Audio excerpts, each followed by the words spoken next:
Welcome to the 2026 SEC Softball Tournament on ESPN, presented by T-Mobile. And welcome to semifinal Friday night from John Kropp Stadium in Lexington, Kentucky. The 2-seed Alabama and the 3-seed Florida tip off our doubleheader for spots in the SEC championship game tomorrow night. These two programs, the two standard bearers over the years in the SEC, the first two programs to bring national championships home to the SEC 17 years in a row.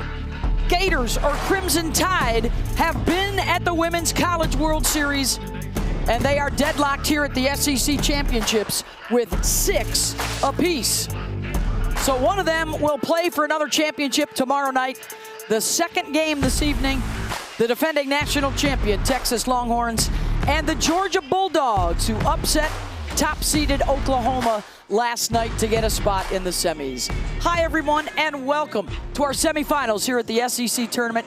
Beth Mowins alongside an Olympic gold medalist, another Olympic gold medalist. And over the years, it has been such a treat to watch these two programs go at it, guys. This is the rivalry when you look at the SEC, Florida and Alabama. It's one of the greatest that we've got, Beth. And these teams have met 92 times in the history. The record 47 and 40 to 45 Alabama. They've met in the national championship, super regionals, and a whole lot here at the SEC tournament. Yeah, when you think about history, tradition, the success within the SEC, it's these two programs. So 17 years where it was only one or the other that won an SEC championship. Incredible. All right, to have a little play on words here in the SEC today, it just means score, because these are two explosive offenses. And Smitty, let's start with the Crimson Tide of Alabama. They are flirting with all kinds of school records with their bats. Yeah, Rolling Tide has been rolling the ball out of the park with a lot of home runs. This is a team that can swing it, led by Brooke Wells with 22 home runs. Lexi Papillo, she brings the home runs, but she brings the heart, the energy to this program. They've got speed with Kristen White, Audrey Vandegrift. Everywhere you look down this lineup for the Tide, they can score, and they can score quick and fast. So it's not just big bats, it's piggybacks and lots of fun in that dugout. Look at that, 87 home runs on the year, batting average over 320. That's what the Crimson Tide will bring today. On the other side for Florida, Jess, they can swing it too. They needed to score all of 10 runs in the quarterfinals to advance. The next home run they hit will be their 100th of the year. And we're just seeing records drop all over the SEC. Florida's in that same package, and it starts at the top of their line. Taylor Shoemaker, one of the most dynamic players in college softball. She's at the top. Right behind her is the senior, Jocelyn Erickson. The home run power, she's leading the team in slug, and Kaylee Cahalan, who played for Alabama for 2 years. In fact, only team that she hasn't got a hit against is this Bama Crimson Tide. She wants to prove them wrong. You look at the numbers between those three studs, 51 home runs, 183 RBIs. They bring the punch compared to the rest of the team. Look out for those three in this lineup. Taylor Shoemaker will indeed lead things off. As you check out the starting lineup for the Florida Gators, a 14-game on-base streak for Shoemaker. She has scored in all but 9 games this year for the Gators, and they will face a freshman from Daphne, Alabama, Vic Moten. #1 amongst all of her classmates in ERA, WHIP, and opponent's batting average. And I'll tell you what, ladies, she is fun to watch. The freshman, she has shined this year in really big moments. Those 150-plus strikeouts. Just a lot of energy in that circle, and she can throw it. 18-4 on the season with a 1.61 ERA. Both these clubs started out the year strong. Over 20 wins before they suffered their first loss to open up the year, and now looking for some momentum into the NCAA tournament as well, as Tim Walton looks on now in his 21st season with the Gators, and a pair of national championships in 2014 and 2015. He says Taylor Shoemaker is one of the best hitters he's ever seen. She can hit everything, and she has developed so much, so young already in her sophomore season. She came in last year had that inside-out swing. Now she's pulling the ball a lot more.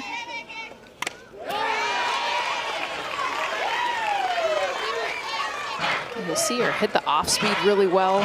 Pitches up, down in the zone. A lot of times you're looking at swing path and you're pitching to that. With Shoemaker, she has a flatter swing, really hard to beat her. Full count, and draws the walk to start things off. So a base runner for Jocelyn Erickson. They have an all-SEC first-teamer leading off and an all-SEC first-teamer in the 2 spot.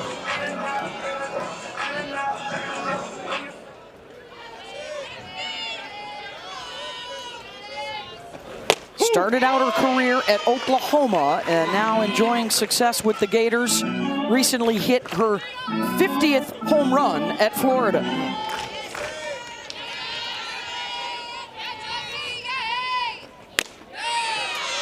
And she had the key hit as the Gators had to rally from deficits not once but twice against Auburn in the quarterfinals.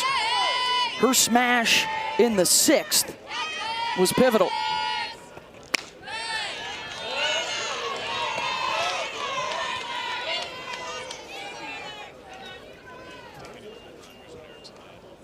And an early conference as Moten struggles a bit to find the strike zone. Let's revisit Erickson's swing. Yeah, 3-run home run. Look at the pitch too, it's middle away. She gets around it, drove this out so quickly.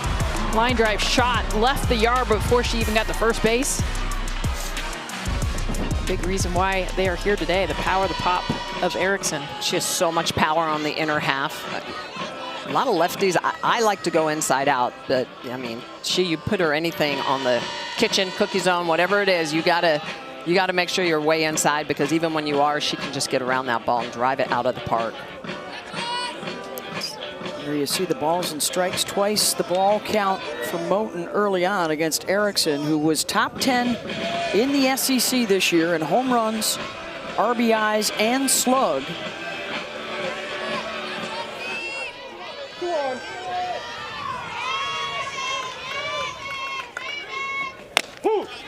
And that catches the corner from Vic.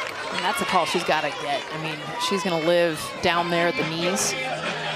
So far, it's been kind of 50-50 what's getting called, what's not. Prep Player of the Year out of the state of Alabama. And second time here early, a full count, Smitty. Yeah. And because Erickson has all that power, especially good in the upper part of the zone, they're trying to throw her that drop, but Vic has been losing that a little bit low in the zone. There it is again. It's such a hard drop, too. A lot of times we talk about spin rate. And spin leading to a lot more of that movement. Vic Moten's is actually a slower spin, which makes it a harder drop. Ball. Missed it away, and it's back-to-back walks to start the game. In the biggest start of young Vic Moten's career, Gators have 2 aboard. Well, Vic has a lot of tools in that tool bag of hers, but she's just having a harder time finding that strike zone. Trying to work low in the zone against the Gators, who have a lot of power, 99 home runs. Ball. And another ball to start out with Ava Brown. She's having a hard time with the arm side. So inside right now to Ava Brown, away to the lefties.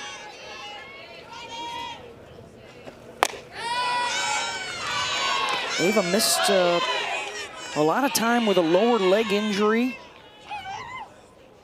Missed all of March.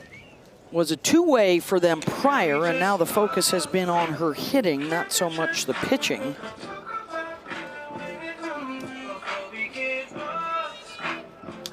Hitting .583 over her last 5 games.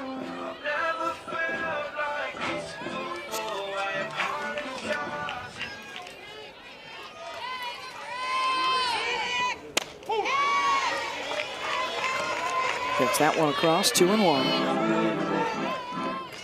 First really big championship type game for Vic Moten, trying to control those emotions. Gets the swing and miss from Brown, but Giles can't hold on, and the runners advance. Well, Moten has a lot of late sharp break And this is a drop ball, and you can see it just goes off the edge of the glove. That's a ball that definitely can be caught. Pass ball.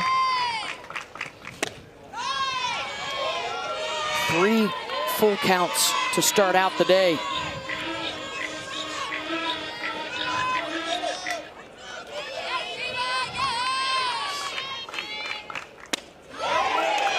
And gets the strikeout of Brown.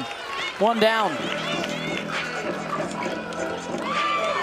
So nice recovery by Vic, the freshman, going right back downstairs. That drop is out of the zone. She gets her to chase down, and Ava Brown with not a full swing, so that check. A big strikeout for Moulton. Back to the left side with Townsend Thomas, one of 6 lefties in the lineup today for the Gators. A breakout season for Townsend after sitting out last year, and now a redshirt freshman has taken off. An all SEC selection, the awards announced this morning.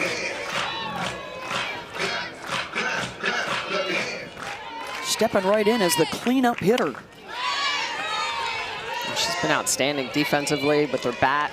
Just a fun athlete to watch. Incredibly quick hands. Yeah. You'll see her because of that. She has so much trust in how far that ball can travel, which is what you want to do on a drop ball pitcher.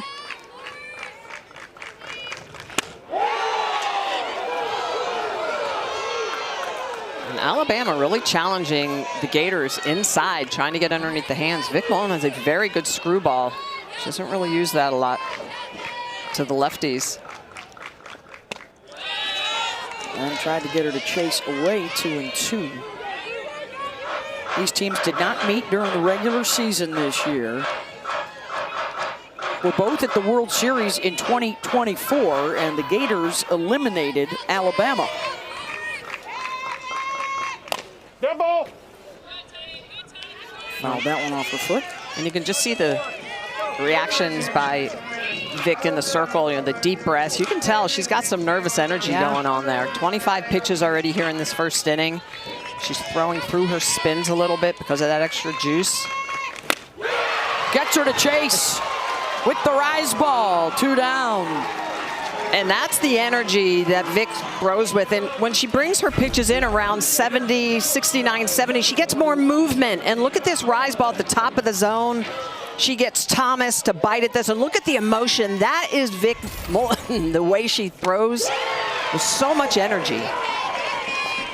Now the former starting shortstop at Alabama in her 2nd season at Florida, it's Kenleigh Cahalan. All SEC second team selection. Well, only team in the SEC she has not gotten a hit off of is Alabama, her former team. Of course, they didn't play each other this year, and 0 for 8 last year. It's one of those that you can kind of feel those nerves.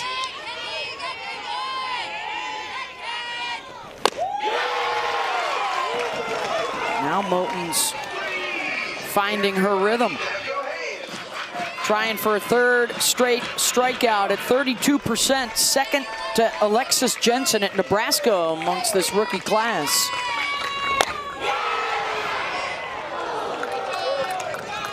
That's the screwball she's used at the last 2 pitches against Kenleigh.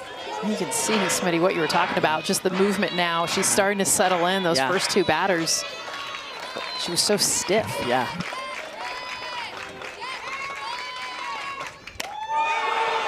Full count.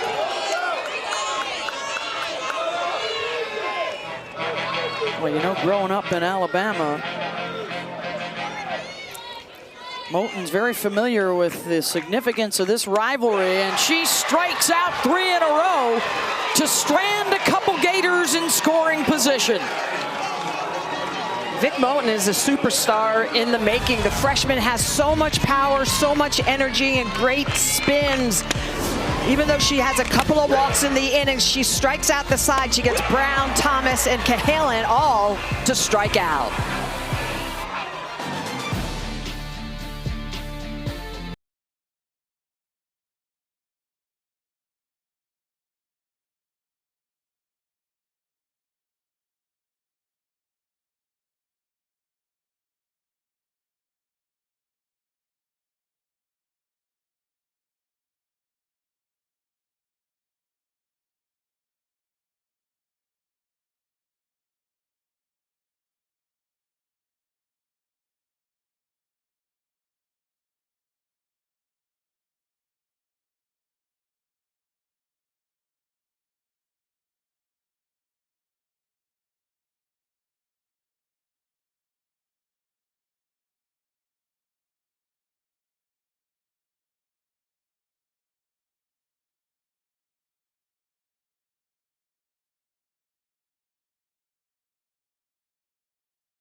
Check out the starting lineup for the Crimson Tide of Alabama, and Brooke Wells, a solo home run in their 7-1 win over Arkansas yesterday. It's her 22nd of the season.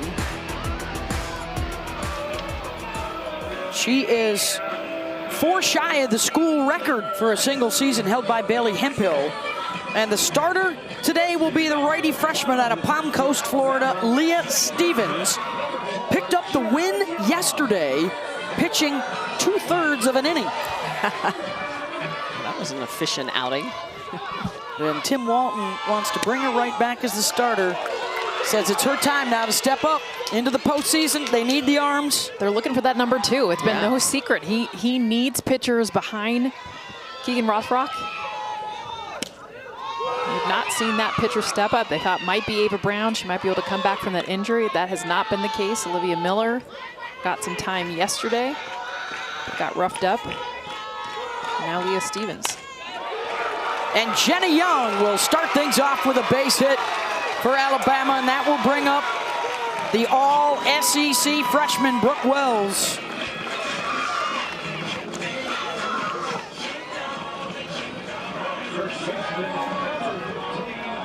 Out of Round Rock, Texas.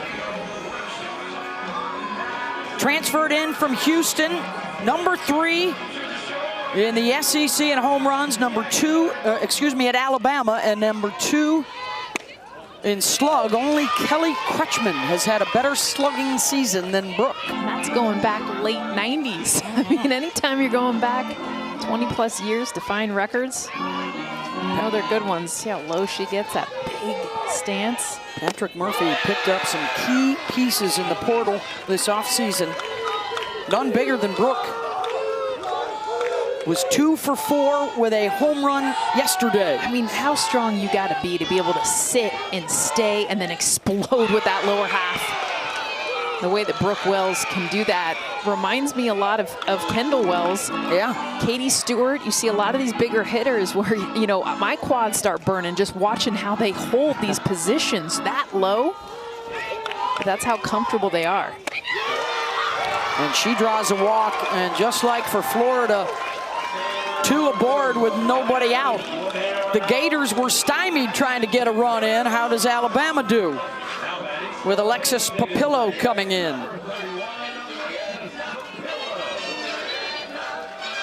Against Leah Stevens, just her 6th appearance this year against an SEC foe.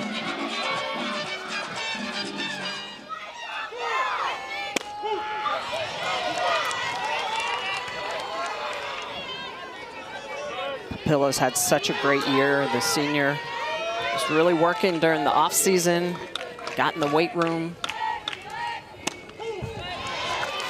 All SEC second team selection. Can they get after the pitching staff quickly? Florida had to use 4 arms yesterday to survive Auburn, including ace Keegan Rothrock, and a good comeback there for Stevens, 1 down.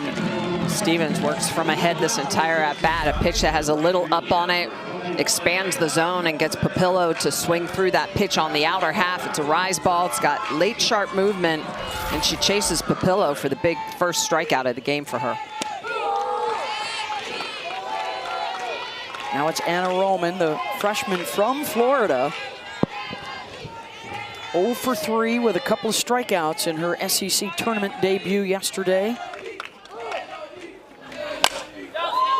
This is the second game in 2 days. Both of these teams had a double bye. So did Texas in our nightcap tonight against a Georgia team that will be playing its 3rd game in 3 days. Which I think is advantage hitter. I mean, sign me up. Roman sends one out to center, and Shoemaker back on the track, drops it.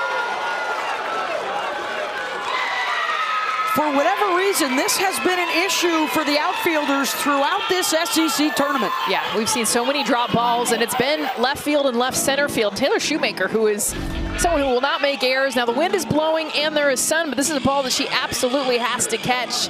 She doesn't get it caught in the sun as much as just almost overruns it, hits it off the heel of the glove. Bases loaded for Bama. on the E8. And Marley Giles has a massive opportunity early for the Crimson Tide.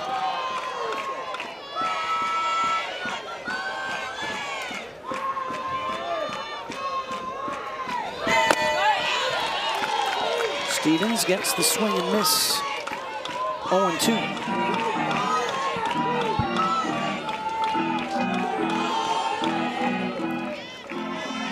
Marley, the senior, out of Clanton, Alabama. And another strikeout for Leah. 2 down. Got her on 3 pitches. Both their strikeouts are on 3 pitches. It's that rise ball. It's spinny. It's right over the plate, and it just baits you into swinging through it. And Giles goes upstairs on a pitch that's out of the zone, and Leah Stevens getting it done. Pressure situation. The freshman stepping up big time. I'll pass the bat to Audrey Vandegrift. With Alabama trailing 1-0 to Arkansas yesterday, Vandegrift is the one that seized the momentum with a home run to get the ball rolling in a 7-1 win.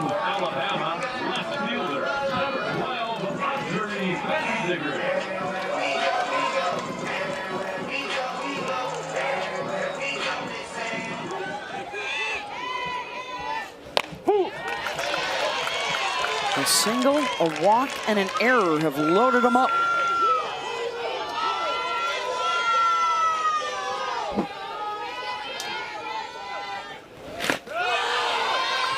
Freshman Vic Moten struck out the side for Alabama. Can Stevens do it for Florida with 3K and end the threat?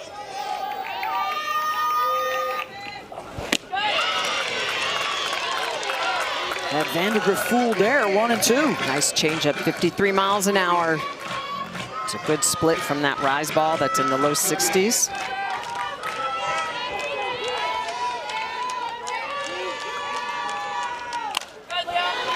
Alabama has the lowest chase rate in the SEC, and they've had a whole lot of chase in this first inning. That's a testament to Leah Stevens and what she's doing to spin that softball. But this is an Alabama team, normally very patient, not going to swing outside the zone. Half their swings have been outside the zone.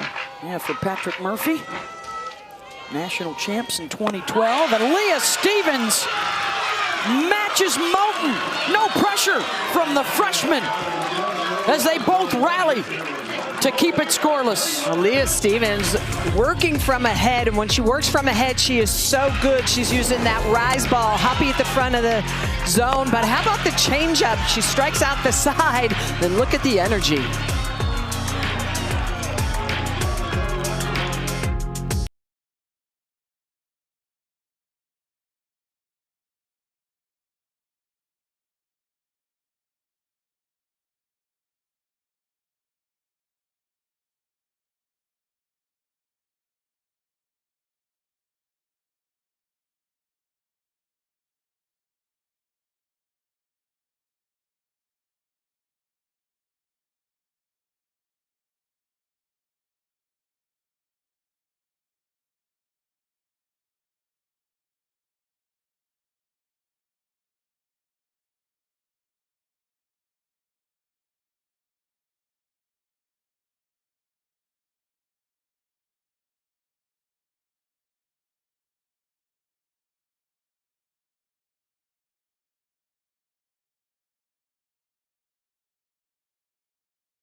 Welcome back to the SEC softball tournament. For Alabama, they are having one of the best years they've had in school history.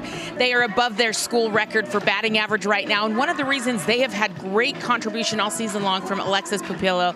She actually has come in a different player this year than she was last year. She said she had a very hard conversation with Patrick Murphy in their exit interview last year.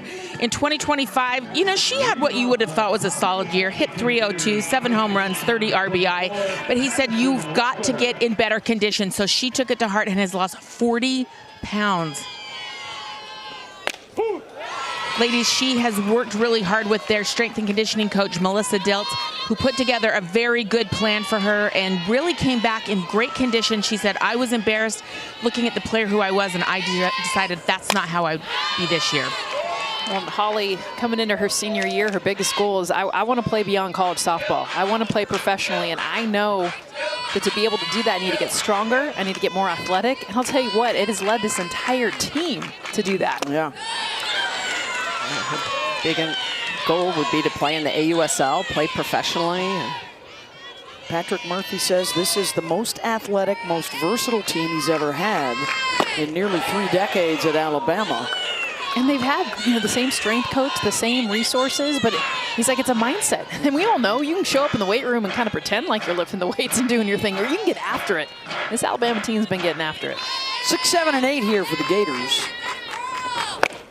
The 2 freshman pitchers in that first inning, after shaky starts, rallied to combine for 11 swings and misses, and they stranded 5 base runners.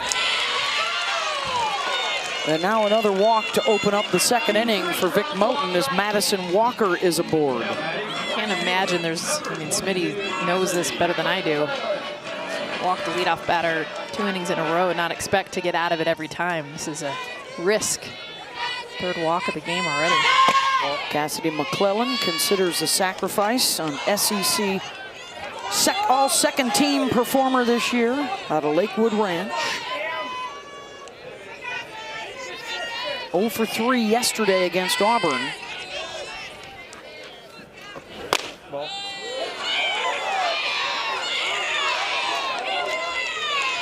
Vic's starting to get a little frustrated after the first pitch. She asked, was it low? And then this pitch a little bit high. We've seen it. I mean, the balls are flying out of here, ladies. And even though the wind's blowing in, don't let that deceive you. We've seen more home runs than any SEC tournament in history. It's good to play in Kentucky if you're a hitter. But because of that, Vic Moten knows, Blue, I can't get this anymore over the plate.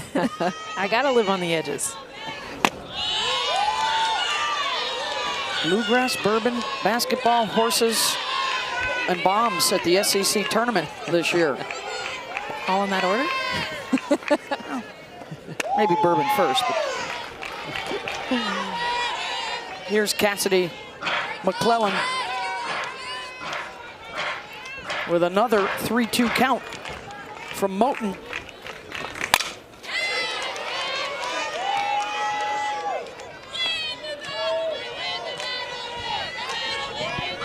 Winner is into the championship game where they will have a chance at a 7th SEC tournament title. And for the 2nd inning in a row, back-to-back walks to open it up. That's a great take, too. I mean, be able to spit on that pitch, knowing just an inch further it would have been strike 3. And I think at this point they just need to tell Vic to throw it over the heart of the plate, and until Florida starts to actually get into it and barrel it up, then you make adjustments, because giving up walks is like giving up base hits. Good leadership here from the senior Marley Giles with her young pitcher, especially here at the bottom of the order, is Julia Desiderio, who gets the start today at 3rd base. Tim Walton telling us that Kendall Grover would be unavailable today for precautionary reasons. So it's Desiderio who steps in, the grad student from Hudson, Florida. 5 for 17 on the year, but swinging a good bat in recent weeks. Had a home run in their final series against Georgia. Chop to short, the tag for 1, over to first. And safe at the base is Desiderio. But they do get the lead runner. Heads up from Hawkins as Madison Walker runs into the tag. Yeah, good job by Salen Hawkins trying to turn the double play. Makes the tag. You can see the tag here, but then was a little bit off balance and couldn't get the throw over to Brooke Wells at first base on time. Here's the 9-hitter, Gabby Comia.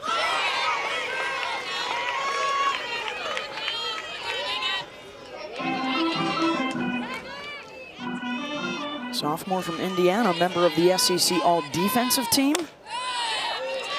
And at second base this year. We've seen slappers also have success because of how hard the ground is. And this is a good pitcher to use that short game against. And now it's Patrick Murphy out for a chat with Moten.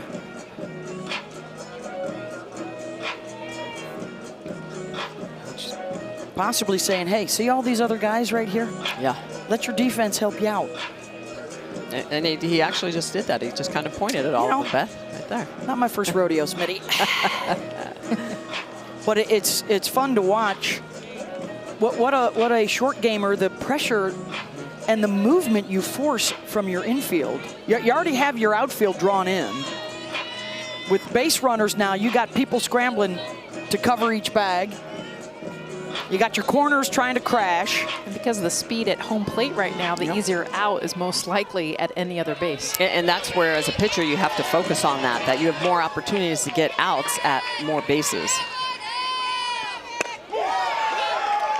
Moten responds to her head coach and puts it over to plate, 2-2.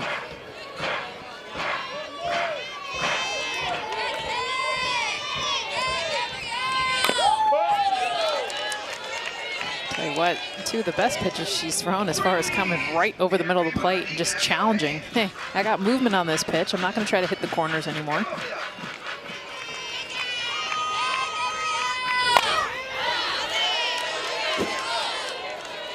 Remember, you got Taylor Shoemaker on deck. That's the biggest thing. Best hitter, not only on this team, one of the best in the SEC. Gators looking for their first hit with a runner in scoring position. 0 for 4 already today. Yesterday they were 3 for 14. The 0 for 4 today includes 3 strikeouts in that first inning. And there you see the impressive freshman season for Moten, tops in the country in all of those categories. And I like the way she's going to the back of the circle, deep breath, talking to herself, refocusing. Well, and that's the thing with the pitch clock. Unless it's a foul ball, you can't do that. And so she understands that, and she's taking a little more time. Takes more time to reset that clock. Slow down that heart rate. Good fight here from Comia. 9th pitch of the at-bat. And it gets away from Giles, and again, the runners will advance. So a pair in scoring position for the second inning in a row with 1 out. With that spin rate of close to 1,200 on that drop ball, you can see it's got a little non-traditional drop spin, and it's going to move off. And loses Comia. The bases are loaded for Shoemaker. So Marley Giles always gets a good workout when Moten is in the circle.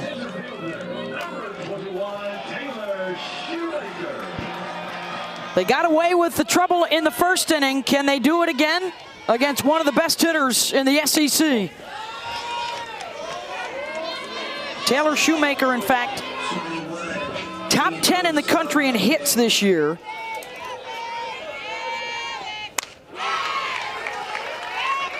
She's reached in 54 of their 58 games with the walk back in the first inning.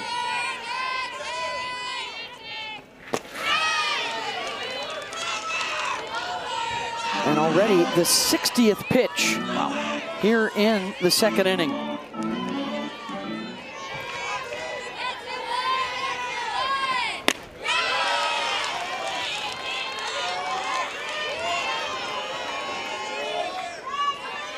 4 for 9 this year with the bases loaded for Shoemaker. In foul ground. Vandegrift couldn't quite get there. Everything has been away. Either off speed or that kind of screwball that she'll throw away to these lefties, and then a drop ball away. It's not come inside. Here comes the 3-2 pitch. Swing and a miss. 2 down. And this is how you get one of the best hitters in the SEC out. Just go right back to that screwball. And you see this spin, starts on the plate and moves away from the barrel, almost like a left-on-left, like slider-type pitch. Love this look, taking in the batter's box. Taylor Shoemaker, great pitch by Moten. 4 strikeouts, all with runners in scoring position.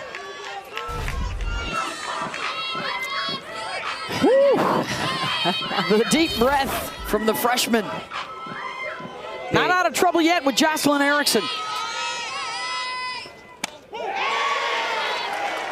And has her hero in 2. 20 home runs, 70 runs batted in.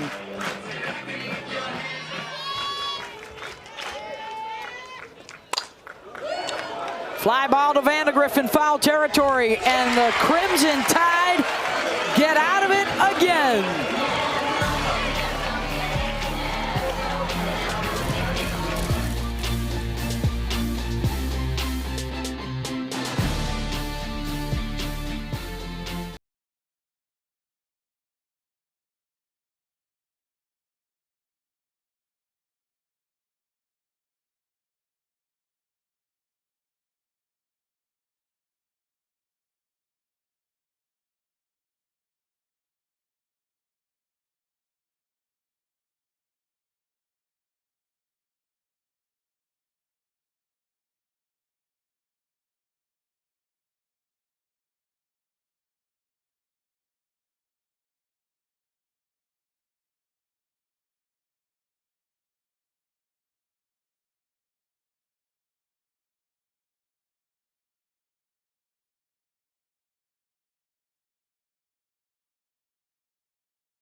The 2026 SEC Softball Tournament on ESPN is presented by T-Mobile, America's best network. Well, if you like home runs, you've been enjoying the SEC tournament so far. Both these teams have been smashing it. In fact, the entire conference setting a new tournament record, knocking them all over the place. 30 home runs. And we still have our 2 semis today and the championship game tomorrow. I've never seen so many records get broken, especially in the power category. And of course, we'd see it here. We're seeing team records. There might be a home run chase you guys have heard of too. That I did hear something about that. Hasn't happened yet, but that's going to go down. And then team home run records. There's not many records left to break. They've all been broken, actually. So already this year. It's just a matter of setting a new standard. Exactly. Bottom of the order here for Alabama. Poor pitchers. The story of this one so far. Sorry, I'm not sorry. All kinds of base runners, and the teams are a combined 0 for 10 with 8 stranded. Well, there's 2 freshman pitchers in the circle, so they've got need a little time to get comfortable. But how about the wiggle on that pitch? Yeah, the wiggle and I'm just surprised at the chase. I mean, yes. Alabama, one of the best teams in the country, and we've seen them a lot this year. I mean, they will spit on pitches that are just a little bit off. We've seen them swing at pitches way out of the zone. Yeah. Helping out these freshman pitchers. That's right.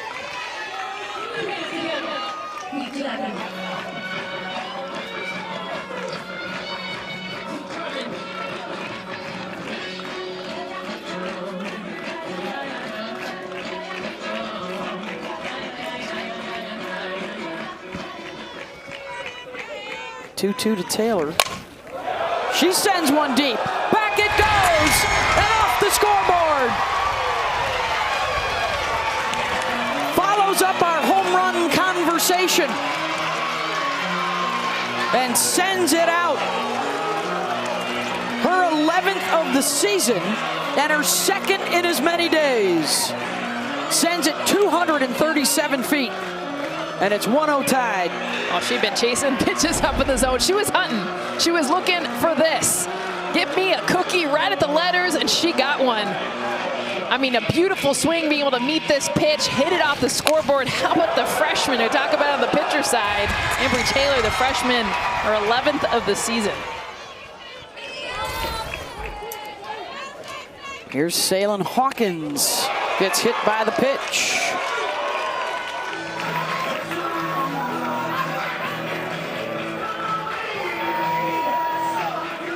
One shy of moving up a spot in their all-time record. Everywhere. And we talked about Florida. Their next home run would be number 100. There's already a handful of teams that have hit over 100 on the season, including 170 plus for UCLA and Oklahoma. And dropping down the bunt is Kristen White. And that'll be a good enough sacrifice to get Hawkins into scoring position. Here's the numbers that we're talking about with the long balls. And they're doing it all around the country. UCLA in front now, 177. They will play again tonight in the Big Ten tournament. But OU, Tech, State, Tech, Northern Iowa, and North Carolina all have gone centennial. Used to be a big deal to get 100. I mean, it still is, but you would see one team do it a year, maybe two. Now another record to see that many teams. Top of the order here, Jenna Young. Just her second start here at the top. Patrick Murphy trying to get as many base runners as he can get on base before Brooke Wells comes up. Talk about protection behind a big hitter. But a lot of times it's about protection in front of. Jenna Young gets on base, especially now with first base open. It forces you to pitch to Brooke Wells, the best hitter in this lineup, who has not been pitched to these last couple weeks. In fact, they even walked her last at bat with a runner at first.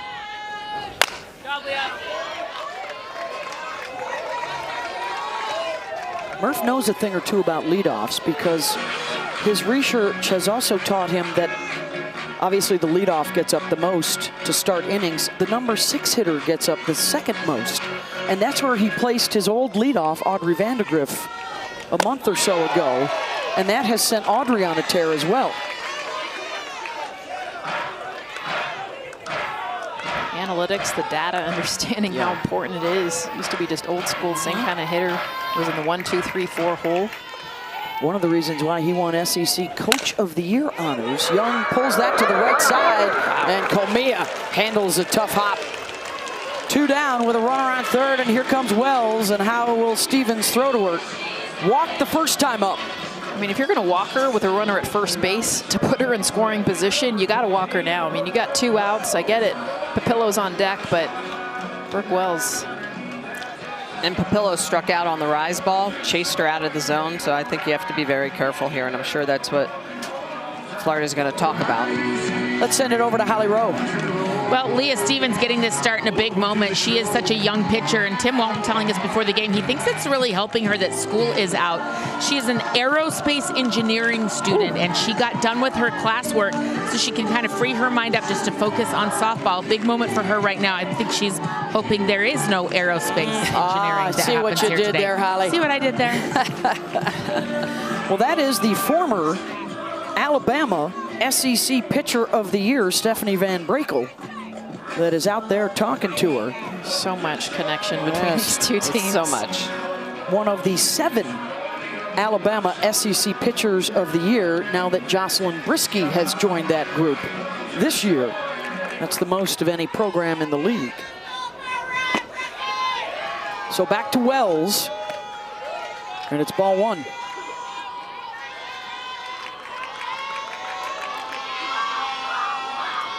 One of the home run hitters yesterday, they had 4 of them. Another one of the home run hitters was Papillo right behind her.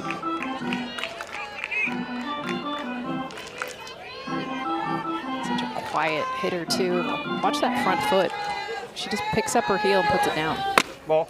I mean, you don't see that. You see, well, you just compare, especially hitters now, happy feet, but big strides, leg kicks at times. Brooke Wells doesn't even stride. Her stride is a heel lift. Waits on it, fouls off the off speed. That's what allows her to let the ball get really deep. This was a changeup too, by the way, but watch the heel lift up and down. I mean, she's already in her legs. Just a beautiful job. If you can eliminate a stride like that and still have the power she does, that is impressive.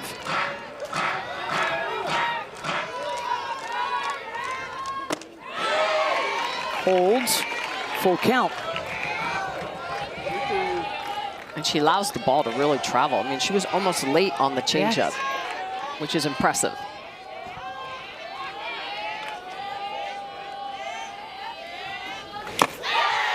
All right, so can Papillo protect her and get another run in for the Tide? She struck out her first time up as Wells walks for the second time.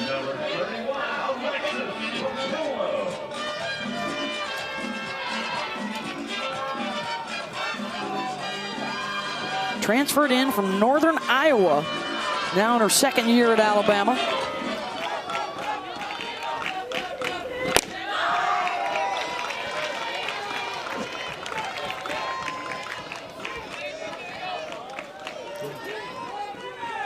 A hit batter, a sacrifice, and a walk has runners on the corners.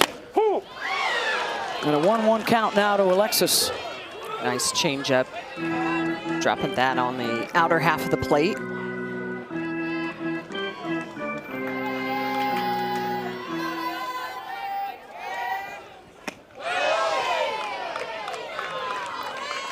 Cam Ellison checks down to Chris Neighbors, says he doesn't go. Marty Abazishan, our other umpire today. A little self-talk from Papillo. 3-1. Longhorns have arrived. The defending national champions want to add an SEC championship to their resume this year. Ball. They're on deck against Georgia. And Papillo walks to load the bases. 3 free passes in the inning. Third walk of the game. Just go along with the one-hit batter.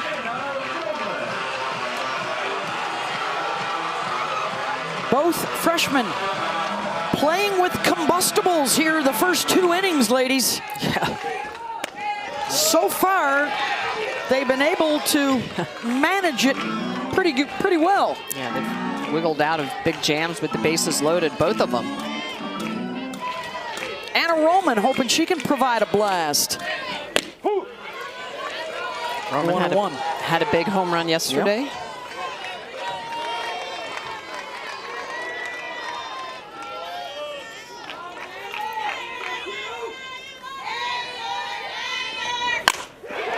Lashes that out to right for a base hit. 1 run is in, and the bases will stay loaded for the Tide as Salem Hawkins makes it 2-0.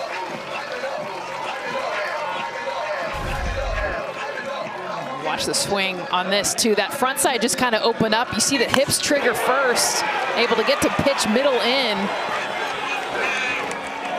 Upper 60s off the bat. Bama's on the board. A lot of freshmen in this game, and they've been stepping up. Marley Giles, that one will get out of play. Gorgeous day here in Lexington, packed house. in the bleachers and out in the paddock. Still some blankets around, but nice to see some short sleeves. The sun is out. A little bit of a wind. I just love seeing it packed. I mean, line trying to get in. We're in the semis now. Yeah. Here's the other thing that you brought up yesterday, and it's coming into play again, is the shadows creeping across home plate. Giles drives one out, and that'll drop in front of Thomas. 2 more score for the Crimson Tide, as Giles delivers a 2-run double.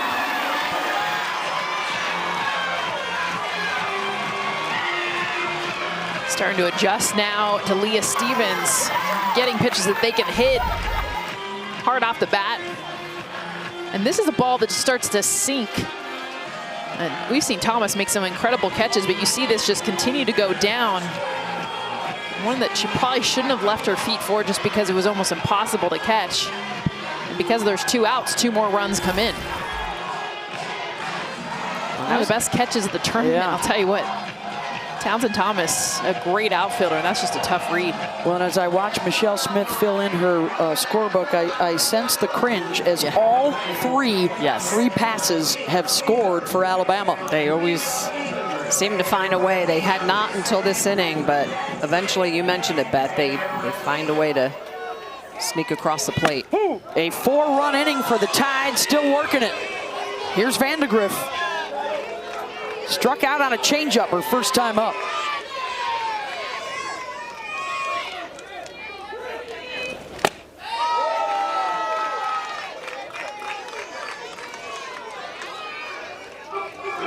RBIs for Papillo, or for Roman and Giles, and the home run for Taylor.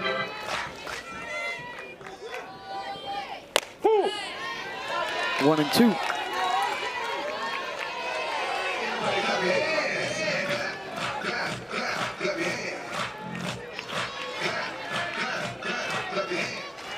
Audrey, the 9th to the plate this inning.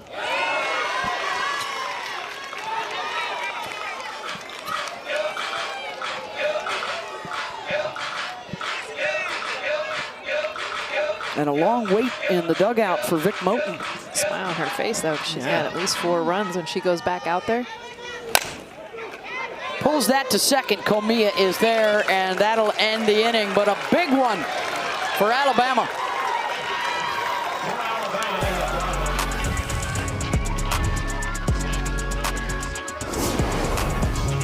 The emotion for the Crimson Tide as they jump in front of Florida.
Freshman Vic Moten, a little bit of trouble in the 2nd inning.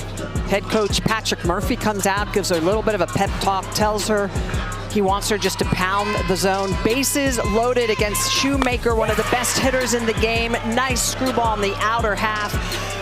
Big deep breath. Gets out of the jam with the bases loaded, talks with Lance McMahon, who has been an outstanding pitching coach and really helped her a lot. Holly? Well, I saw him walk her all the way back to the left field fence, and they were talking about some mechanics that he wants her to fix. She's got to lean. He wants her leaning a little bit more when she's delivering that. You could see him positioning his body, explaining something very technical to her right now. He just wanted to clean something up for her in the circle. Well, Holly, what he was probably telling her is that forward lean on the drop ball helps raise the release point. When you raise the drop ball release point, it helps you throw it from high to low. It gets it in and out of the zone quicker. And the drop ball, she'd been losing a little bit low into the dirt, into the zone, out of the zone. Facing 3-4-5 here in the Florida lineup. Ava Brown. The thing is, I don't know if she's totally corrected it yet. I mean, No. you can tell she's off. And I mean, I know this is a hitter. Mechanical adjustments in game, It's a bit difficult. not easy. And it is a walk for the third inning in a row to lead off. And so he's saying back, right. So back for the rise, to get under the rise, to lower it over the drop, to raise it up, in and out. There you go. Yeah, and you can see using those shoulders. And you can tell she's tight, you know, because that's what happens. You know, your massive game and first time ever throwing the SEC tournament, you're gonna stiffen and tighten up. You would think mentally she's probably in a little better place now with a 4-0 Yes. lead coming out this inning. Absolutely. She just needs to think about hammering the zone, letting her defense work behind her. There's a shot off the base of the wall out in left center from Townsend Thomas. And the Gators coming right back at him with 2 in scoring position. Townsend Thomas, I mean, this is literally like an 80% swing. Watch her just kind of get 3/4 through this. I mean, her finish is down by her knees. Just pokes this drop ball out in the left center field. Extra base hit for the Gators. So here they go for the 3rd inning in a row. They are 0 for 6 RISP today with 4 strikeouts, and it's the former Alabama shortstop, Kenleigh Cahalan, who struck out back in the 1st with a similar opportunity. And down here 0-2. Until Big Moan starts going into these lefties, they got to get up on the plate. And you're seeing right here, Cahalan make that adjustment. Toes are on the line. She's hunting something away. She's been using that screwball, rise ball away from the lefties. But you're right, Jess, if she can bring that rise ball up and in, that would really help her out. Toes on the line. They were not there her last at bat. We're talking with Tim Walton earlier. I mean, obviously she's enjoying her best season so far in college with a little different stance for her that she's obviously still tinkering with. Good eye here and works the count full. It was a different hitter with Alabama. And of course, Tim Walton being the hitting guru got his mind with her. Cahalan sends that one the opposite way towards Vandegrift. Got it in foul territory and no tag from Brown and a good throw home. Keeps the base runner there. 1 down.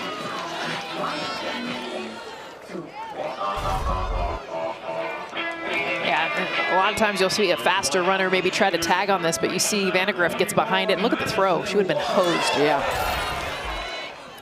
So here's Madison Walker. Oh, and Ava From the Brown right side. had that leg injury. Yes. Yep. So probably trying to be cautious with her over there at 3rd. Walker walked in the 2nd. Ground ball to short, backs up Hawkins, who only plays to 1st with the 1 hopper, and a run will score as Brown comes in. And it's 4-1.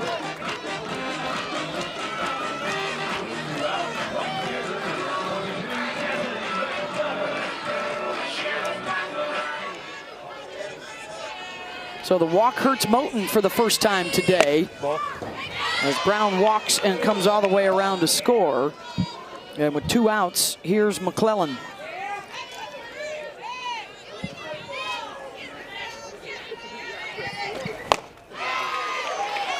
That is where Moten is living against these lefties. Very clear the plan is screwball, drop ball away. Florida's going to have to make adjustments. That one eats up Taylor. And both Gators will be safe. Well, it's a hard hit ball. I'm actually surprised that her teammates weren't talking to her and telling her to go to first base. And she had time. She did have time. Right-handed hitter up. Or, excuse me, she is a left-handed hitter, but I still think she has time. Especially it's a tag play at third, so it's not even a force. Not a force. Yeah. So both sides with an error today. E5 there for Julia Desiderio. Reached down a fielder's choice her first time up. And now a little more pressure on the Moulton Giles battery because they already have both a wild pitch and a pass ball in the game with the runner at third. And boy, the bullpen is, holy moly. It's rocking and rolling. And a lot of traffic down there. Pitch count up to 84 pitches just here in the third inning. And it's definitely been a balance. 40 balls to the 44 strikes. That is not the number that you want. Normally want about 2/3 strikes, so somewhere around 65%, 66% strikes.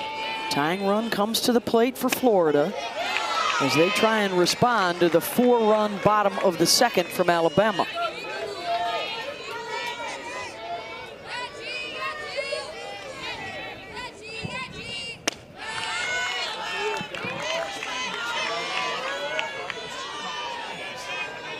That's the difference of the score. Florida has not been able to take advantage yet with runners in scoring position.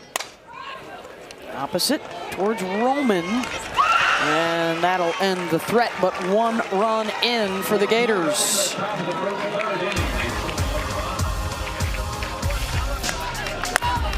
Ambry Taylor is coming back around for Alabama. She smashed one out of the park her first time up.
Out this inning for Alabama, Ambry Taylor, the freshman, had a big at bat back in the second inning.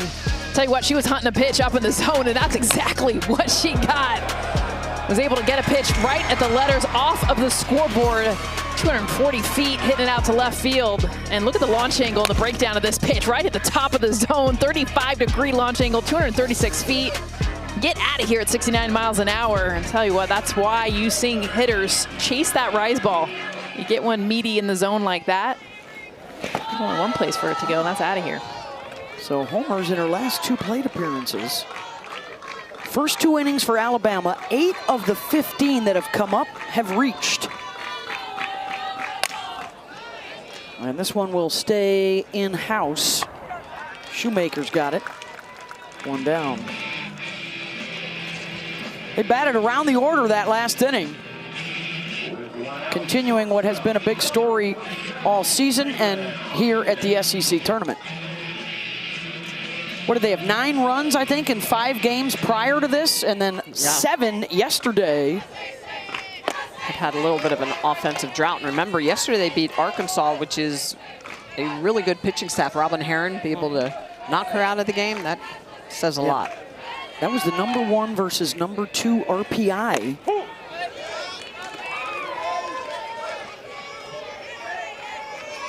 That's the other kind of subplot going on today at the SEC semis. 3 of the 4 teams are still in consideration for the overall #1 seed for the NCAA tournament.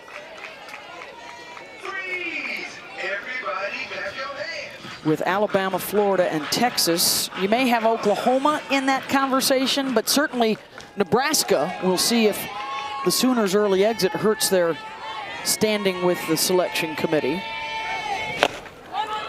Off the end of the bat. 2 down. So here's for your consideration. As of right now, Alabama's resume is the best of the bunch. Nebraska's playing in the Big Ten semis. You would think with the strength of the SEC from top to bottom, the 1 seed will probably go to an SEC team, but depends on who wins it. We'll find out Sunday night. We will. 48 hours, ladies. We answer that question. Selection. Right. So we got 5 championship games tomorrow, and then Selection Sunday, 2 hours. Sunday night on ESPN2. Don't leave your device. That's right. Watch softball.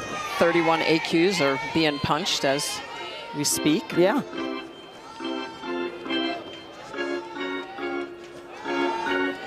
Here's Kristen White, #9 hitter. It's already the 2nd time through the batting order for Bama. 2 freshman pitchers have been showing their mettle, fighting through some struggles with the strike zone.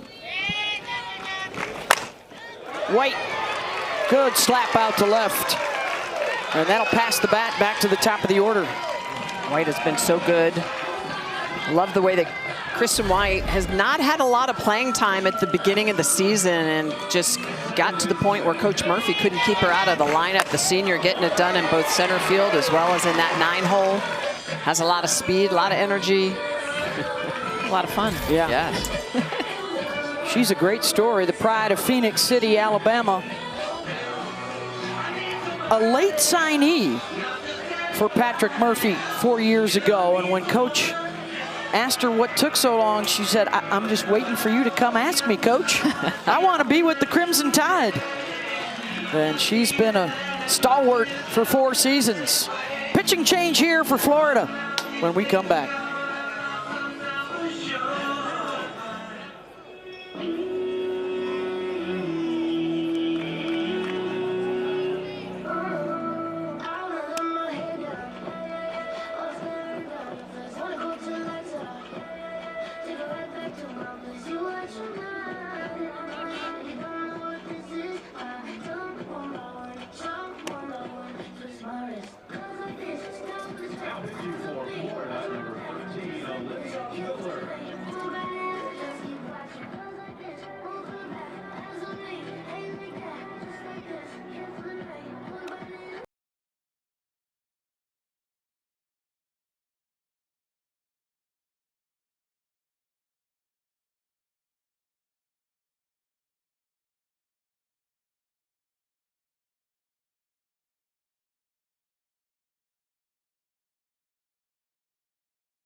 Orlando threw a couple of innings yesterday in the win against Auburn.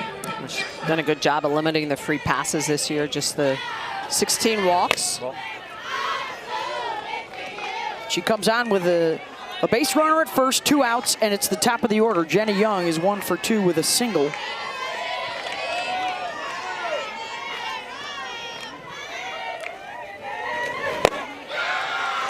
Not many people try and run on Jocelyn Erickson. Kristen White does have some speed at first. We'll see how saucy Patrick Murphy's feeling. He's usually pretty saucy. likes to push the envelope, and she was going on that last pitch. He likes to call them those green light girls, and if it's a count to run on. That's one of the best green light girls right there, the first base coach, Caleb Bro. Member of their Dancing in the Rain national championship team. And there's a bullet all the way back off the wall in center, and Jenna Young with the double. And after the bobble at second base, a run will score for the Tide. White coming all the way around from first.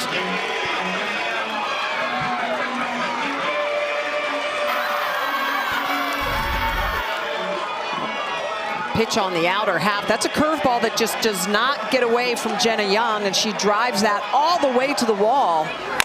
Looked like it potentially was going to get out, Jess. Yeah, no, and Taylor Shoemaker does a great job of reading it off the fence, but it's the bobble at second base that allows the run to come around to score it. A great dive around Jocelyn Erickson to finish that off. Rare error for Gabby Comia. See who they give that to. I think that was Gabby's. It's got to be she. Yeah. She's looks like she hurt herself too. Yeah. Member of the all-defensive team in the SEC this year. Runner at third here for the Tide to try and tack on another with Brooke Wells, who has walked twice, their big bopper.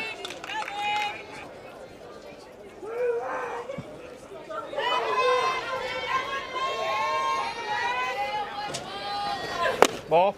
I'll tell you what, Brooke Wells has not seen a pitch to hit.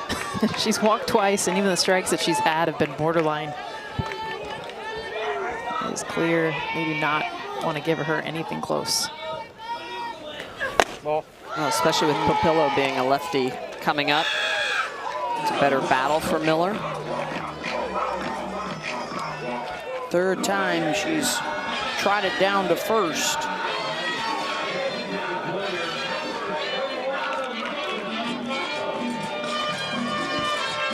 Five walks and hit batters today for Florida pitchers, and here's Papillo, who has one of those walks and a strikeout.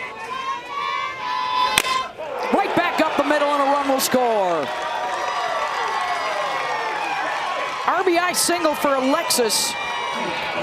And this is massive for Alexis, because they are going to continue to walk Brooke Wells throughout this tournament, throughout the postseason.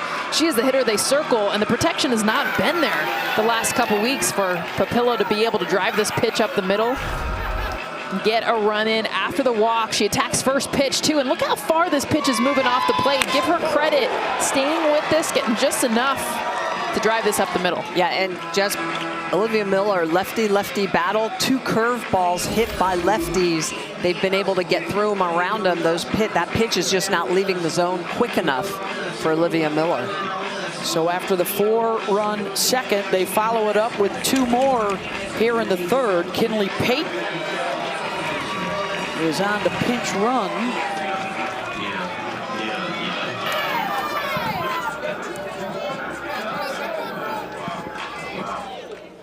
Pate's on at second base. Wells can re-enter. And now Anna Roman, RBI single back in the second for her.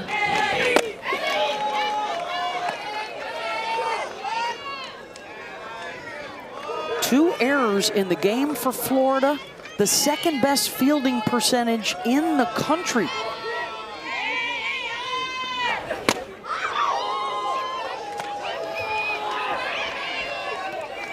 First inning didn't cost him, but here in the third it does.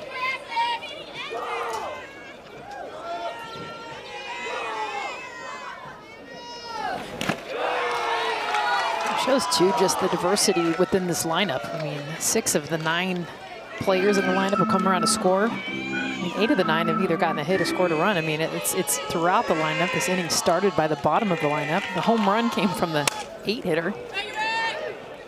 Stepping on the base at third is Desiderio for the force out, but a couple more up and a 6-1 Alabama lead.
Welcome back to the 2026 SEC Softball Tournament on ESPN, presented by T-Mobile. And Alabama jumping out to a big lead, 6-1. Right now, we're with the Crimson Tide head coach, Patrick Murphy. And, Coach, your offense got rolling there. What do you feel like really started to change where the attack was consistent? I think number one was better pitches. We were efficient a little bit the first couple innings. And when you swing at a strike, it's easier said than done. But when you take the ball and swing at the strike, good things happen. Also, Vic Moten really got off to a little bit of a shaky start. Bases are loaded several times, and she works her way out of it. What did you see from her in that moment? Well, number one, she's been gritty as heck from day one this year. She's very coachable, very coachable. Lance has done a great job with her. And you just go out there and say, Vic, you can do this. Give her a little resiliency talk, and she usually comes through. So I hope that's the case. Okay, it's Mother's Day this Sunday. Yes. I know your mom, 96-year-old Jean's home watching. Say something to Mom. Happy Mother's Day, Mom. Love you. Thanks, Holly. Let's take a look at the best in the game, brought to you by T-Mobile, along with Patrick's mom. Well, a little bit of the resiliency talk must have helped because Vic Moten has been able to pick up big strikeouts when she needed to. Bases loaded, and what does she do? She strikes out some of the best hitters in the game, getting that movement and that late sharp break. Still working around 6 base on balls already through just 3 innings of work. And just the one hit. I mean, there's been so much traffic. Let's see if she can get through this. A walk to start every inning so far. And one of those included this number 9 hitter, Gabby Comia. 6 walks ties her season high. Comia out to Vandegrift, 1 down. Hey, the WNBA tips off its 30th season. And we'll have a pair of games for you tomorrow afternoon on ABC and the ESPN app. Holly Rowe will be there for Caitlin Clark and the Indiana Fever hosting the Dallas Wings and Paige Beckers. That's at 1 o'clock. Then the defending champs, the Las Vegas Aces, taking on the Phoenix Mercury. Coverage begins at 12:30 and a scare there.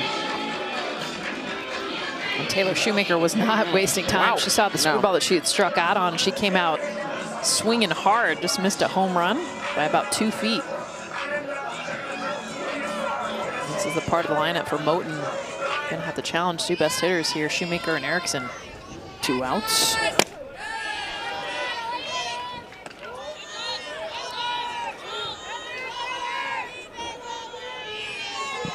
Erickson a walk and a fly out to left. You just watch Erickson, especially when she gets in a hitter's count. Before she gets to 2 strikes, she'll just kind of curl up, ready to unleash that swing. She has bigger swings earlier in the count, and she'll kind of settle in.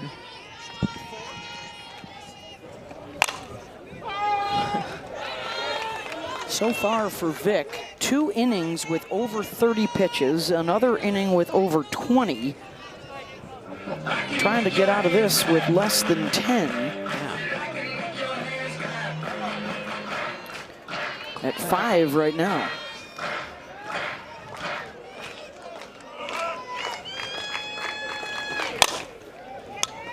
And she does. 1, 2, 3 for the freshman on 7 pitches. 6-1 tied.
Welcome back to the 2026 SEC Softball Tournament on ESPN, presented by T-Mobile. Here with the Florida Gators head coach, Tim Walton. And Coach, yesterday you had one of your most resilient wins of the year against Auburn. You guys came back time and time again.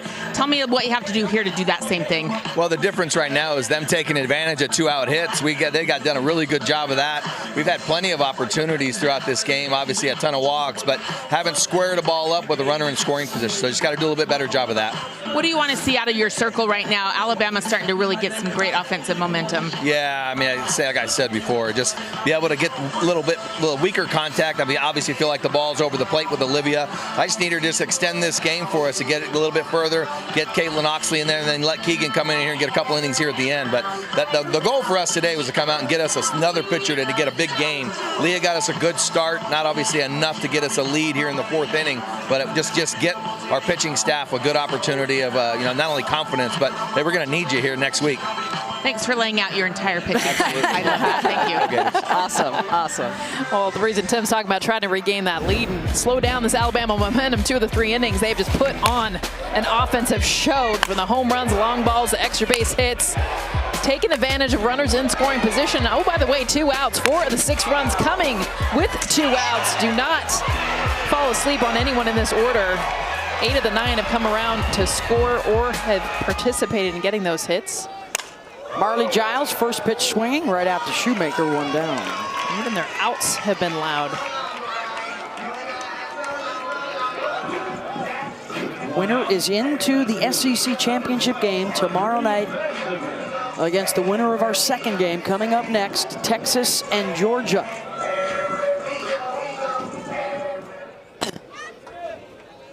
Here's Vandegrift. Dropping down a bunt, and it's a good one. And the overthrow is backed up, so Audrey will stay at first with 1 out.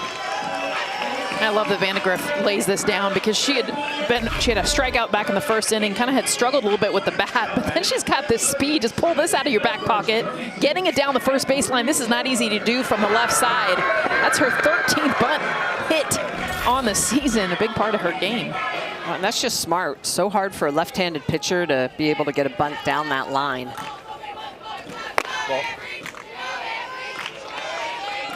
Getting close to that moment in the day where the pitcher will start out their movement in sunlight and the release in the shadows.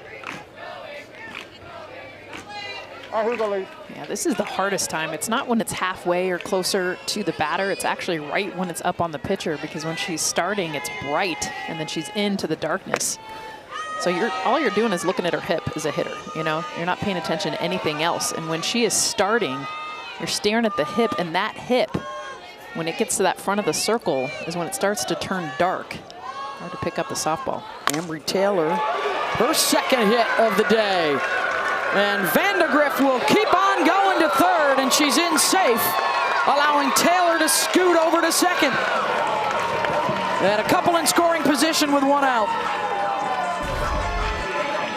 Embry Taylor is just fun to watch. A home run to left field, and how about going oppo, Jess? A beautiful swing. I mean, this is not a bad pitch. This is low outer half, drives it up the middle, and how about Vandegrift? Talked about her speed to get the bunt hit, and then now 1st to 3rd like it's no thing. That's not easy to do on that ball hit that hard.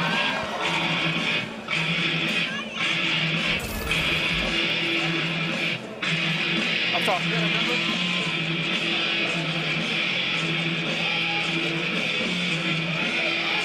When Tim Walton looking down to the bullpen, I think he is going to make a move here. Because now Alabama starts flirting with a run rule, and Tim telling Holly his plan to try and get 4 pitchers into the game. Well, the innings may be coming up short if they can't stem the tide here.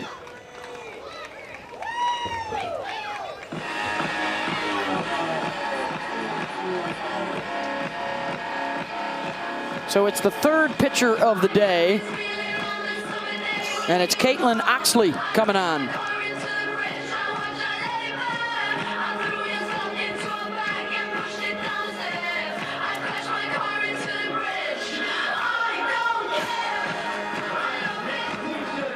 Oxley's got over 48 innings in the circle, 24 walks. She's more pitch to contact to use that good defense. Hey, the NBA Western Conference semis continue tomorrow night on ABC. It's Game 3, Thunder and the Lakers. Coverage begins with NBA tip-off at 8. Game also available on your ESPN app. OKC up 2-0. They have not lost yet through the first 2 rounds of these NBA playoffs, trying to defend their championship. Send it down to Holly Rowe. You know, we were talking to Alabama head coach Patrick Murphy right before this game, and we were asking about the motivation to win here and win this SEC tournament. And he said, we want a ring. This is a team that fell 1 game short of winning the SEC regular season championship to Oklahoma, and that has stung. They thought they were the best team all year, and they want to prove it here in this tournament setting. So you see this motivation, you see this attack mindset and aggressive swings from Alabama, and it all comes down to what every girl wants. Everybody wants a ring, and they're trying to get one here with this win against Florida. Yeah, it was a regular season loss to Missouri that is the one that sticks in their craw, but they had to gut it out against South Carolina in their regular season finale, winning 3 nail-biters. But the Oklahoma Sooners swept a doubleheader on the final day of the season from Texas A&M to win the championship outright for the 2nd year in a row. So Oxley will come on with a couple on base, 1 out, and a pinch hitter, Madi Hubbard, will step in.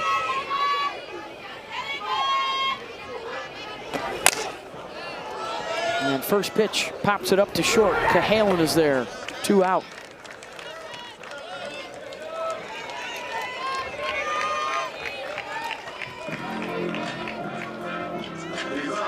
And here's Kristen White, a sacrifice in the 2nd, singled and scored in the 3rd with a nice slap out to left field.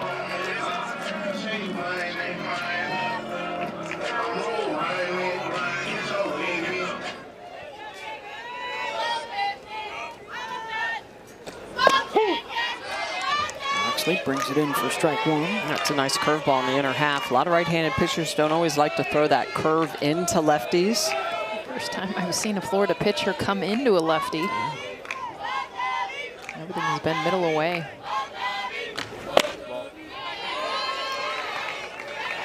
So just a good job, Oxley, going in and out. Curveball into a lefty, screwball away. She'll also throw a little bit of a rise ball. And a changeup about 21% of the time.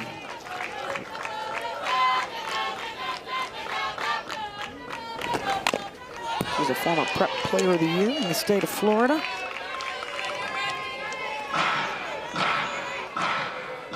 Pitched a 1/3 of an inning yesterday against Auburn. Couple on base. Vandegrift at 3rd, Taylor at 2nd. 4 of the 6 runs already scored with 2 outs.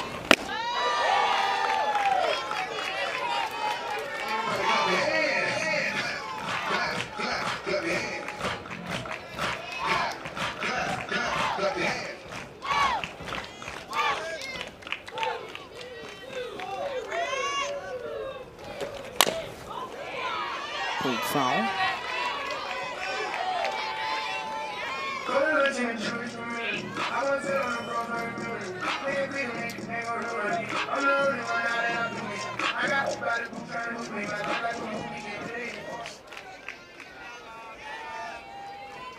Tim Walton taking notes.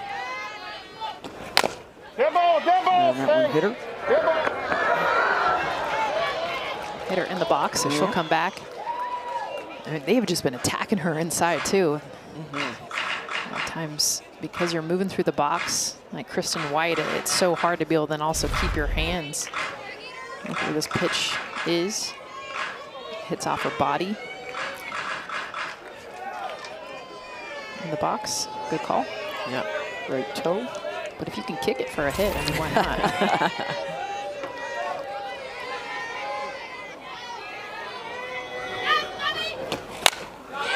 Good job of protecting on the outer half. I like Kristen White. She goes split grip. And a lot of times with slappers, you'll see them start to choke up. But because Kristen White can go to so many different things, she's big on that top hand to get the ball down. So she splits her hands so that she makes sure to pound the ball on the ground.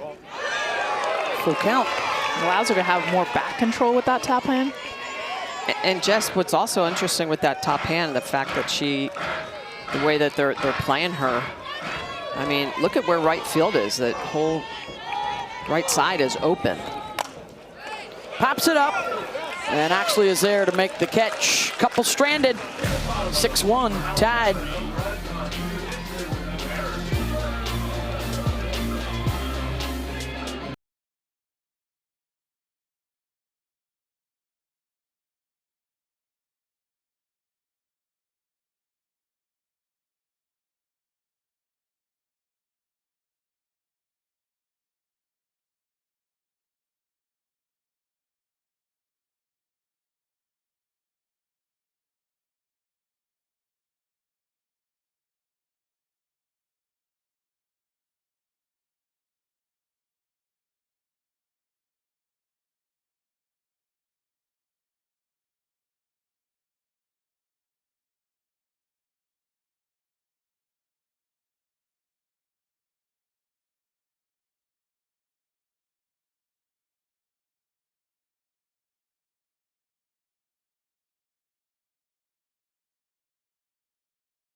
Selection Sunday. Selection Sunday. Selection Sunday. 64 teams that want to get to Oklahoma City.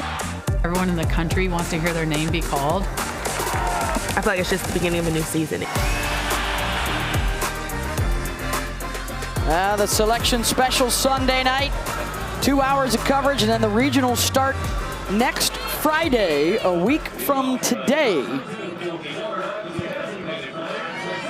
The format's the same. The drama, hopefully, is the same. On the road to the Women's College World Series, it will be the same NCAA championships that you've come to know and love. But we do want to prepare you. The NCAA has decided that we need a new bracket for the NCAA softball championships. So it will look different to softball fans that have been following our sport for years, but we're going to get to know it together.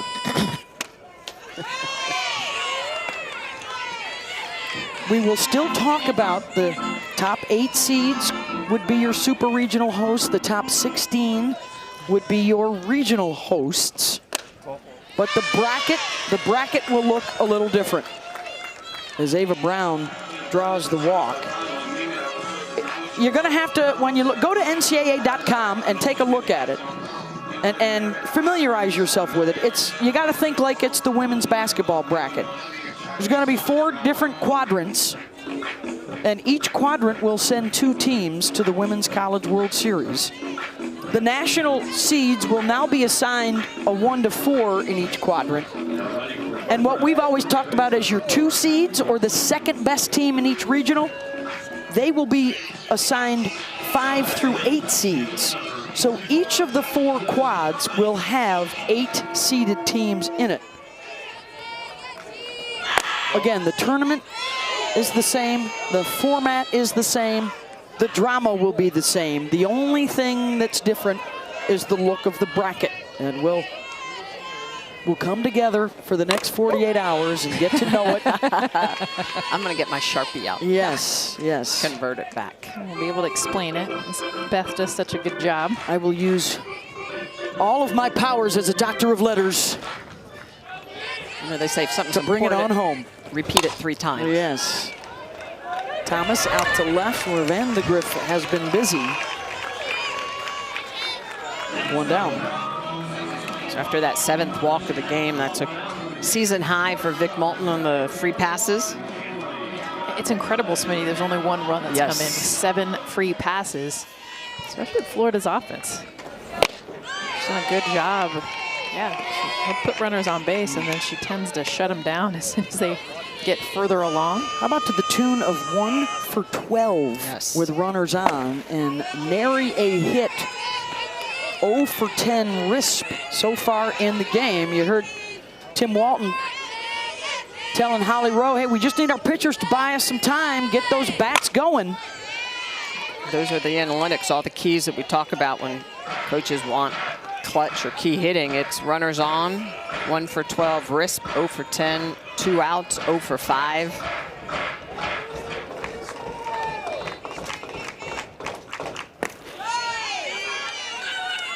Well, one thing Pat Murphy told Holly in game 2 is Vic Moulton's got grit.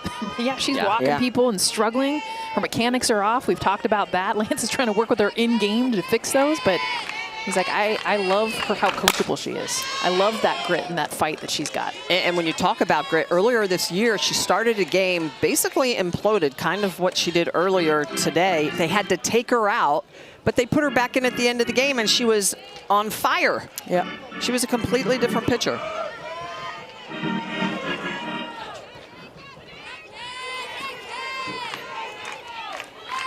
Two and two to Cahalan. And that will drop in, and Kenley has her first hit against her former team. And Holly's got more on Vic Moulton. This Moxie didn't start here at Alabama. It came before that. No, it came when she was in high school in Daphne, Alabama. And Patrick Murphy told us a really great story about her. He said, I was recruiting her. It was her junior year. She was in the state championship at high school. And in that tournament, I was sitting there, and this guy sitting next to me turns over and said, hey, this is her 696th pitch this weekend. 696th pitch. And it came in at 70 miles an hour. He's like, I knew we had something special. She throws gas. Lined right back up the middle. And the Gators have the bases loaded with 1 out. And Moulton will be tested once again. Now we're seeing the Gators go down and get it. Madison Walker did a good job there. The drop ball. Only 1 hit coming into this inning, now 2 back-to-back.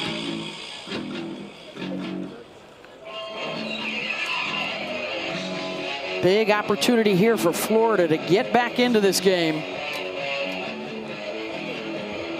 I mean, look at the way that Vic Moulton is looking at her pitching coach right now. I mean, just taking in every word.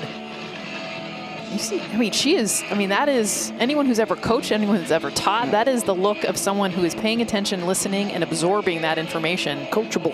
Yeah, that's exactly what. And pitchers are not easy to coach in game. I know so many pitchers, they do not want a pitching coach coming out. They want to be able to work through it. A lot of times the look is never at the pitching coach, it's everywhere but. Beth Mowins alongside Jessica Mendoza, Olympic slugger. Michelle Smith, Olympic two-way stud. And the Hall of Famer Holly Rowe. First of our doubleheader, Texas and Georgia still to come for spots in the final. Swinging and a miss for Cassidy McClellan. Reached on a walk and reached on an error.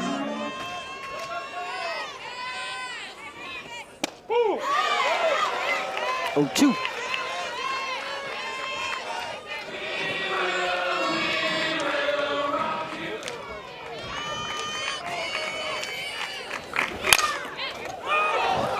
Oh, wow. Right back to the pitcher for 1. They try for the double play and don't get it in time. She snagged that with some sass. She did, Jess. And she got a little smile out of it. What a play. Just really good moxie. Delivers it. You're right. The glove, she just snatched it. Yeah, stared right at Give me that. So now Desiderio still with the bases loaded.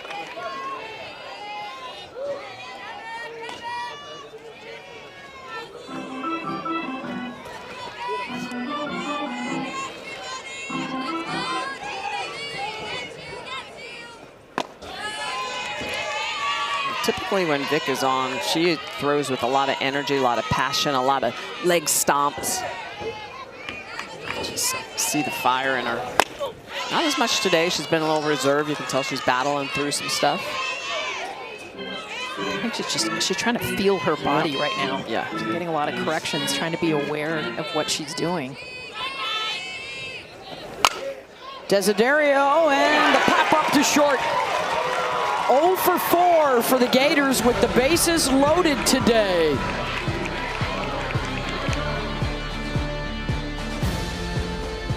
The 2026 SEC Softball Tournament on ESPN is presented by T-Mobile, America's best network.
Alabama, the 2 seed with the lead over the 3 seed Florida.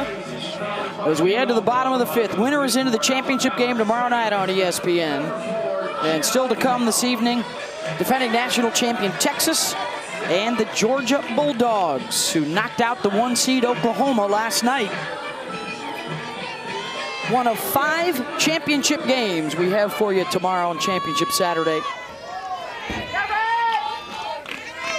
including the ACC and the Big 12. And a base knock for Jenny Young. And here comes Brooke Wells. The power hitter who has walked 3 times really has not had a pitch to look at. If you walk her again, you are bringing the game-winning run to the plate. But this is where Jenny Young moving to that leadoff spot is so big. She's been on base 3 times. Makes it harder to walk Brooke Wells. Doesn't mean they won't.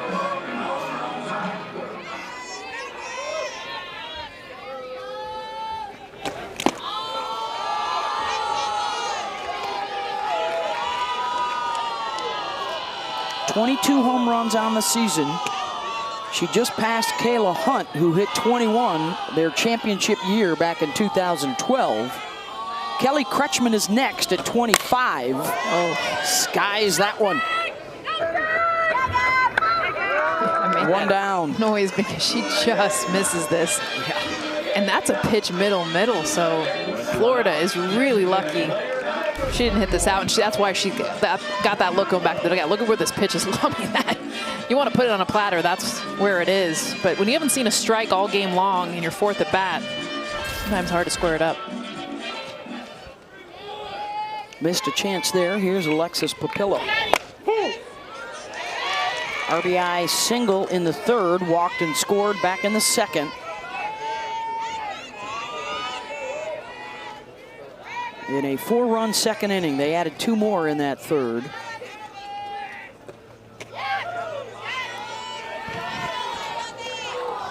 Working against their third different Gator pitcher today, Caitlin Oxley.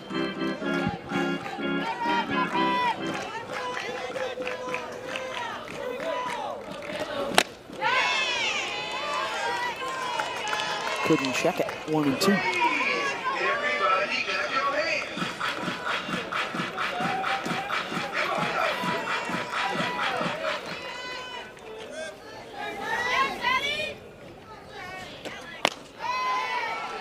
Missed it away.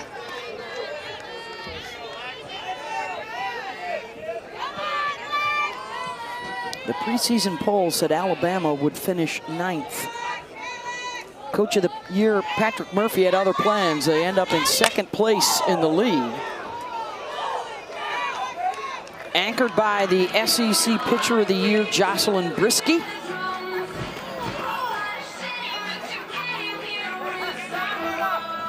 And a pitching staff that is top 5 in the country in ERA, WHIP, hits per 7 innings, K to walk ratio.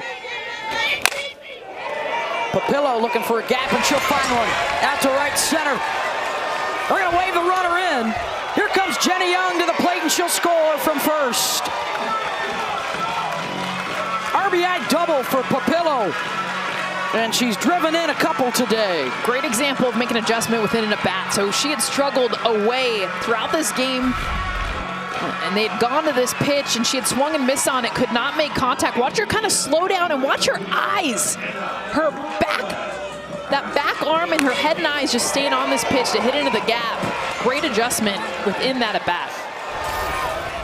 So here's Anna Roman. And again for Alabama, a home run ends this thing early.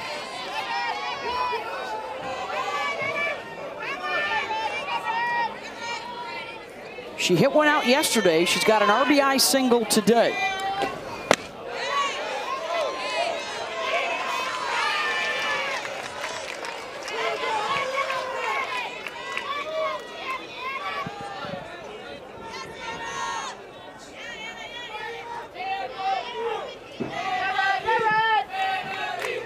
Pitch. Ball. 3-0.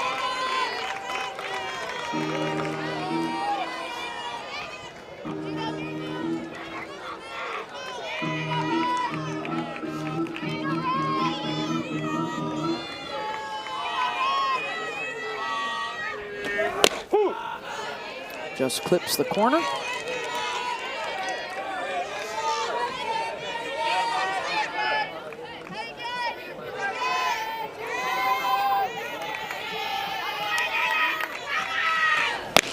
And that one misses. So the game winner is aboard here with 1 out in the bottom of the 5th. This has been complete by Alabama. Just talking about that offense. 7 of the 9 in this lineup have hits. It's been a lot of traffic on the bases in this game for Alabama. Yeah, Smitty, at least 2 base runners each inning. It's been 5 free passes, a hit batter. So 6 total on the free passes. Larissa Pruitt is the pinch runner at first, and here's Marley Giles. Ball. 2-run single in the 2nd for Marley. Another hitter in this lineup that's just improved so much in her senior season. Batting average has gone up over 100 points. And we talked about the transfers and the impact they've made, but also just the current players getting it after it in the offseason. And Marley Giles, a great example of that. Tim Walton out to talk with Caitlin Oxley and his new catcher out there, Ella Wesolowski. Jocelyn Erickson has moved over to first base for Florida. They have not been run ruled at the SEC tournament since 2012.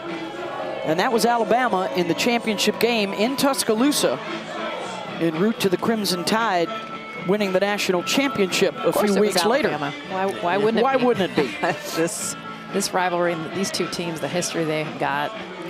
Well, it's worth saying again, 17 years in a row that one or the other has been at the World Series. 7 times they've been there together since 2007.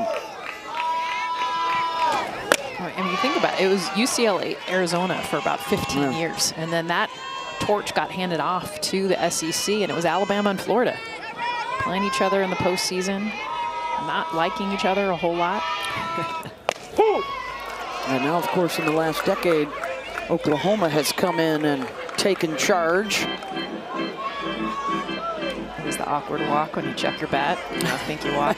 Well, she turned around and you could see she apologized to the umpire, like, "Oops, sorry." Well, it was about 5 inches in off the plate. Yeah, it was a little Sometimes low. those get automatic 3-0 strike calls.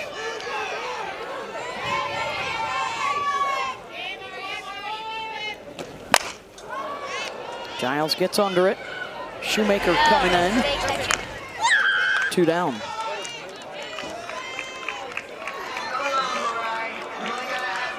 That'll bring up Audrey Vandergriff. Yeah, for these two, quite familiar with one another. They each have 6 SEC titles. They were the first 2 programs to win national championships for the SEC. Bama in 2012, Florida back-to-back in 14 and 15. This is the 93rd meeting, and it's only a 2-win difference as Vandergriff drives one out to right. 1 run is in, and the game winner now at third base.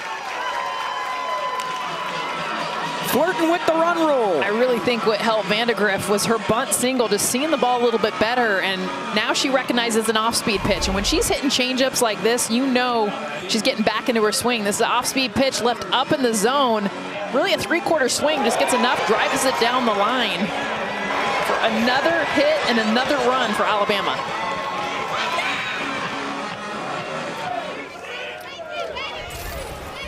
Ambry Taylor can end this thing early